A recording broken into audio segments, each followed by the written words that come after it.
দেশের তাপপ্রবাহ তাপমাত্রার খবর জানাতে আমাদের সাথে যুক্ত হবেন সহকর্মী সোহাগ বক্স।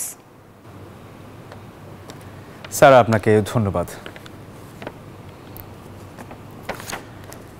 দর্শক, তাপমাত্রার খবরের শুরুতে যদি আপনাদেরকে একটু জানিয়ে রাখি যে 2 দিন ধরে দেশের বিভিন্ন অংশে ঝোড়ো হাওয়া সহ বৃষ্টি এবং বজ্রসহ বৃষ্টি হচ্ছে। পাশাপাশি টানা মাসখানেক ধরে চলা তীব্র তাপপ্রবাহ বয়ে যাচ্ছে কয়েকটি বিভাগে। শনিবার খুলনা, রাজশাহী, রংপুরের মৃদু থেকে তীব্র তাপপ্রবাহ বয়ে গেছে। গতকাল দেশের সর্বোচ্চ তাপমাত্রা ছিল যশোরে, যা প্রায় 41.8 ডিগ্রি সেলসিয়াস। চলতি সপ্তাহে দেশের অনেক জেলাতেই তাপপ্রবাহ কিছুটা কমার পাশাপাশি বৃষ্টিপাত বাড়তে পারে।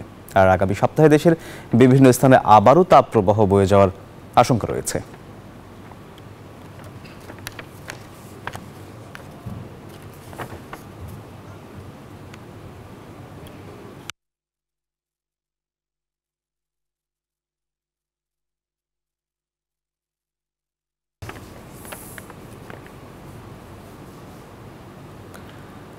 দর্শক, এবার একটু তাপমাত্রার খবর জানতে চাই। আর এই বিষয়ে জানাতে চুয়াডাঙ্গা থেকে সরাসরি যোগ দিচ্ছেন আমাদের সহকর্মী জামান আক্তার। জামান, চুয়াডাঙ্গায় আজকের তাপমাত্রা কেমন হতে পারে?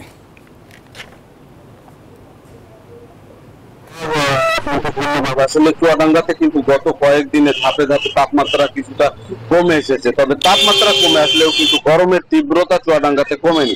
তার কারণ তাপমাত্রা কমলেও বাতাসের আর্দ্রতা কিন্তু বেড়েছে, যেই কারণে ভ্যাপসা গরম কিন্তু অনুভূত হচ্ছে। গতকাল চুয়াডাঙ্গার তাপমাত্রা রেকর্ড করা হয়েছিল কিন্তু 38.5 ডিগ্রি সেলসিয়াস।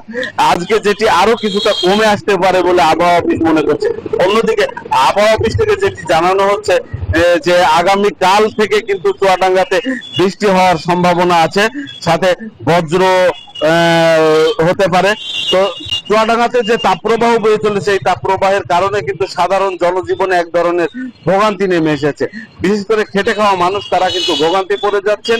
শ্রমজীবী মানুষরা তাদের কর্মে যথাযথভাবে আত্মনিয়োগ করতে পারছে না। অনেকেরই আয়ের পথ সংকুচিত হয়ে আসছে। আর বিশেষ করে খুব জরুরি প্রয়োজন পড়লেই কিন্তু মানুষজন ঘরের বাইরে আসছে। তাছাড়া এই বেলা বাড়ার সাথে সাথেই কিন্তু সূর্যের প্রখর তাপ অনুভূত হচ্ছে, যে কারণে রাস্তাগুলো অনেকটাই স্বাভাবিক সময়ের চেয়ে ফাঁকা থাকছে। অন্যদিকে আমি চুয়াডাঙ্গা সদর হাসপাতালে শুনছি, সেখানে কিন্তু এই তীব্র গরম এবং ভ্যাপসা গরমের কারণে রোগীর সংখ্যা বেড়ে গিয়েছে, যাতে চিকিৎসক এবং নার্সদের সেবা দিতে কিছুটা হিমশিম খেতে হচ্ছে। তো এই ছিল চুয়াডাঙ্গা থেকে আমার কাছে তাপদাহের খবর। ফিরছি স্টুডিওতে। সোহাগ। জামান, আপনাকে ধন্যবাদ। দর্শক, আপনারা জানেন যে তীব্র তাপপ্রবাহের কারণে বন্ধ থাকার পর খুলল দেশের সকল শিক্ষা প্রতিষ্ঠান। সকাল থেকেই মাধ্যমিক স্কুল, কলেজ, মাদ্রাসা ও কারিগরি শিক্ষা প্রতিষ্ঠানে পাঠদান কার্যক্রম শুরু হয়েছে। তবে এদিকে বন্ধ রয়েছে প্রাক প্রাথমিক। এর আগে শনিবার ঢাকা সহ দেশের 25 জেলায় মাধ্যমিকের স্কুল, কলেজ, মাদ্রাসা ও কারিগরি শিক্ষা প্রতিষ্ঠান বন্ধ ছিল। এদিকে ঢাকা, খুলনা, রাজশাহী ও বরিশালে আরও 24 ঘন্টার অতি তীব্র তাপপ্রবাহের সতর্কতা জারি করেছে আবহাওয়া অধিদপ্তর।